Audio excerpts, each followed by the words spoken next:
आपको हर दिन पावन की श्रृंखला की जानकारी नियमित व सबसे पहले मिलती रहे, इसके लिए कृपया आप हमारे चैनल को सब्सक्राइब कर बेल आइकन अवश्य दबा दें। हिंदू चेतना के संपादक श्री जगदीश चंद्र त्रिपाठी। संघ के वरिष्ठ प्रचारक श्री जगदीश चंद्र त्रिपाठी का जन्म 3 जनवरी 1936 अल्मोड़ा उत्तराखंड में श्री शिवदत्त त्रिपाठी के घर में हुआ था। 1946 को स्वयंसेवक बने। 1948 गांधी जी की हत्या के बाद संघ पर प्रतिबंध लगा तथा सर्वत्र उसका विरोध होने लगा। यद्यपि बाद में प्रतिबंध हट गया, पर उनके घर में संघ का विरोध जारी रहा। फिर भी वे शाखा पर जाते रहे। उन्होंने स्नातक तक की शिक्षा अल्मोड़ा से प्राप्त की। 1954 में प्रथम वर्ष तथा 1955 में द्वितीय वर्ष का संघ प्रशिक्षण प्राप्त कर 1956 में वे प्रचारक बन गए। उत्तर प्रदेश में वे पूरनपुर, शाहजीपुर, एटा, शामली, गाजियाबाद, श्रीनगर गढ़वाल तथा रामपुर में नगर, तहसील व जिला प्रचारक रहे। 1967 में उन्हें असम के तेजपुर में भेजा गया। कई वर्ष वे बंगाल में वर्धमान विभाग प्रचारक तथा कोलकाता में प्रांतीय कार्यालय प्रमुख भी रहे।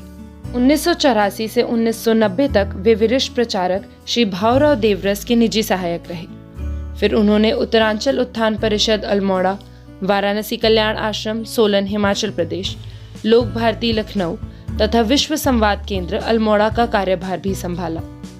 वर्ष 2000 में उनकी योजना विश्व हिंदू परिषद में हुई। प्रारंभ में उनका केंद्र हरिद्वार था। वहां कार्यालय की देखरेख तथा धर्माचार्यों से संपर्क का काम उनके जिम्मे था। फिर वृंदावन रहकर वे धर्माचार्यों से संपर्क करते रहे। 2004 में वे परिषद के दिल्ली स्थित केंद्रीय कार्यालय संकट मोचन आश्रम में आ गए तथा 2 वर्ष तक वहां की व्यवस्था में रहे। परिषद की ओर से कई पत्रिकाएं प्रकाशित होती हैं। इनमें से हिंदू चेतना पाक्षिक पत्रिका मुख्यतः साधु संतों के पास भेजी जाती है। इसके संपादक श्री भैया जी कस्तूरे के निधन के बाद 2006 में इसके संपादन की जिम्मेदारी जगदीश जी को दी गई। हिंदू चेतना पत्रिका का कार्यालय संकट मोचन आश्रम से 20 किलोमीटर दूर झंडेवाला मंदिर के पास है। जगदीश जी प्रतिदिन प्रातः लगभग 9 बजे यहाँ से निकलकर बस से पत्रिका के कार्यालय में समय से पहुंच जाते थे। कार्यालय का समय समाप्त होने के बाद वे इसी प्रकार वापस आते थे। दोपहर का भोजन वे झंडेवाला के संघ कार्यालय में करते थे। उनकी समयशीलता के कारण पत्रिका के कार्यालय में भी अनुशासन का वातावरण बन गया। उन्होंने पत्रिका के रंग, रूप और विषय वस्तु में अनेक सुधार किए, जिससे उसकी गुणवत्ता बढ़ी और उसकी प्रसार संख्या में भी वृद्धि हुई। जगदीश जी बहुत सरल, सौम्य और अध्ययनशील व्यक्ति थे। बच्चों वे में बहुत शीघ्र घुल मिल जाते थे। अपने घर जाने पर वे संघ विचार की कुछ पुस्तकें वहां दे आते थे।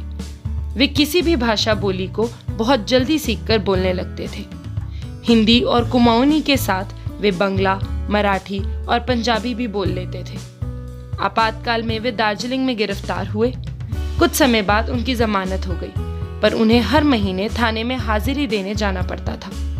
वे महीने के अंतिम दिन तथा फिर अगले महीने के पहले या दूसरे दिन जाकर 2 महीने की हाजिरी लगवा लेते थे। शेष समय वे जन जागरण में लगाते थे। 11 मार्च 2015 को वे हर दिन की तरह पत्रिका के कार्यालय में गए, पर स्वास्थ्य ढीला होने के कारण 12 मार्च को वहां नहीं गए। रात में 7 बजे उन्हें भीषण मस्तिष्कघात हुआ, जिससे तत्काल उनका प्राणांत हो गया। पास के कमरे वाले आवाज सुनकर दौड़े। जगदीश जी के मुंह और नाक से खून निकल रहा था। तुरंत उन्हें अस्पताल ले जाया गया, पर वहां डॉक्टरों ने उन्हें मृत घोषित कर दिया। उन्होंने न किसी को कष्ट दिया और न ही स्वयं कष्ट उठाया। अंतिम दिन तक काम करते हुए उन्होंने अपनी जीवन यात्रा पूर्ण की। भारत माता की जय।